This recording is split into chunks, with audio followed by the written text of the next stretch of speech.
নবীজির দিনে পাপী উম্মতকে করিবে পার পাপী উম্মতকে করিবে পার কঠিন হাসরের দিনে আখেরি নবীজির দিনে পাপী উম্মতকে করিবে পার পাপী উম্মতকে করিবে পার।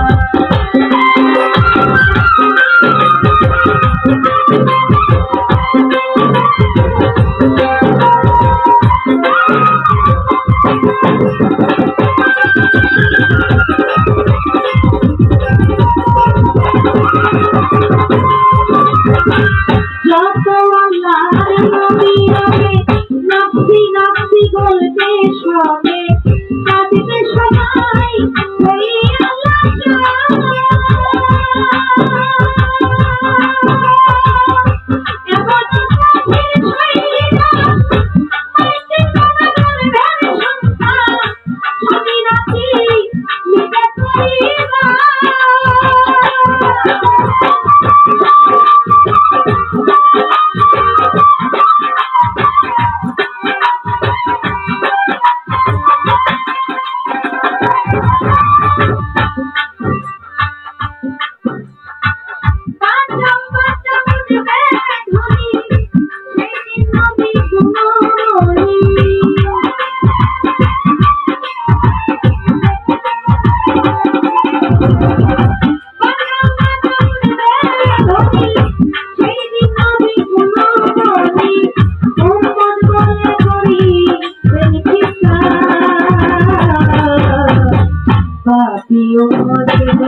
পাপী উম্মতকে করিবে পার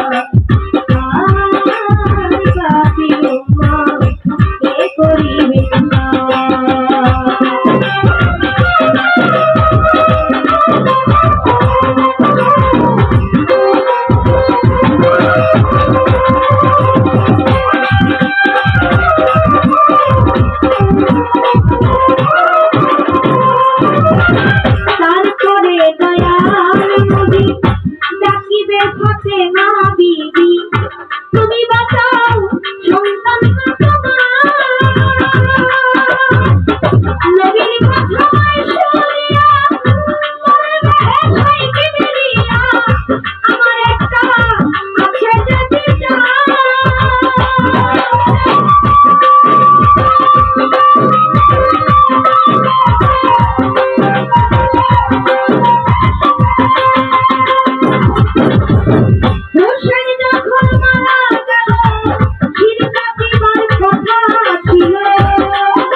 পাপী উম্মতকে করিবে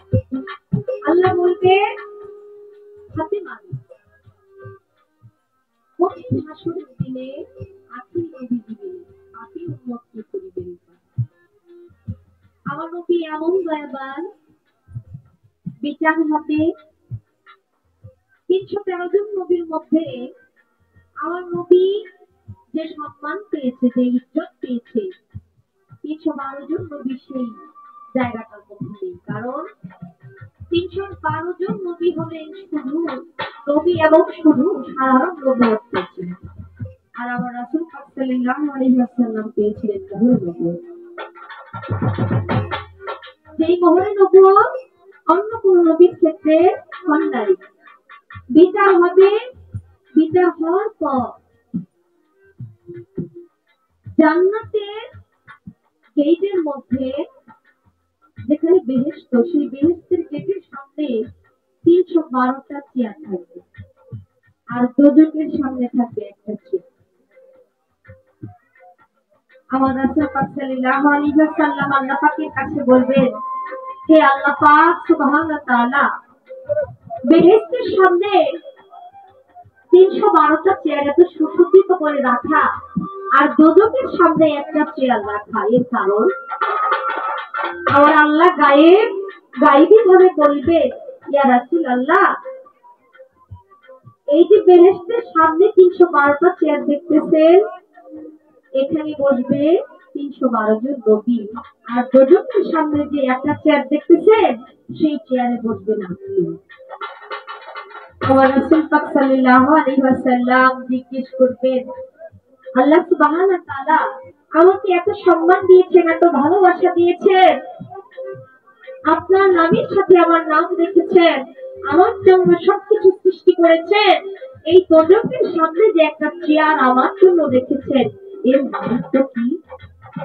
আমার আল্লাহ সুবহানাহু ওয়া তাআলা বলবেন, হে দোস্ত, আমি আপনাকে এতই ভালোবাসি, এতই মহব্বত করি, আমার বিচারে দোষী হয়ে আপনার উম্মতগণ জাহান্নামী হবে ঠিকই, জাহান্নাম পর্যন্ত আসার আগে এই দরজা থেকে যেন আপনি তাদেরকে ধরে জান্নাতে দিয়ে দিতে পারেন, এর জন্যই আমি এই জাহান্নামের এই দোজখের গেটের সামনে আপনার চেয়ার রেখে দিয়েছি, যাতে আপনার উম্মতকে চিনে চিনে আপনি তাকে জান্নাতি করতে পারেন। সুবহানাল্লাহ করবেন না আপনার? সুবহানাল্লাহ। সেদিন মা ফাতেমা বলবে, আমি আমার সন্তানের বিচার চাই না। আপনারা জানেন ইমাম হাসান এবং ইমাম হুসাইন জহর প্রহরে মারা যায়। এজিদের পরামর্শে, এজিদের জিদের কারণে মারওয়ানের মাধ্যমে সীমার ইমাম হুসেনের শির উচ্ছেদ করে ফেলেছিল। সেদিন আমার মা ফাতেমা বিচার চাইবে না, বলবে আমার আব্বার উম্মতকে আপনি জান্নাতবাসী করেন নাই। কবিতার গানের মধ্যে বললেন, আল্লাহ বলবে ফাতেমারে, জগতের মা তুই তোমারে, বিনিময়ে কি চাও তুমি দাও,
Thank you.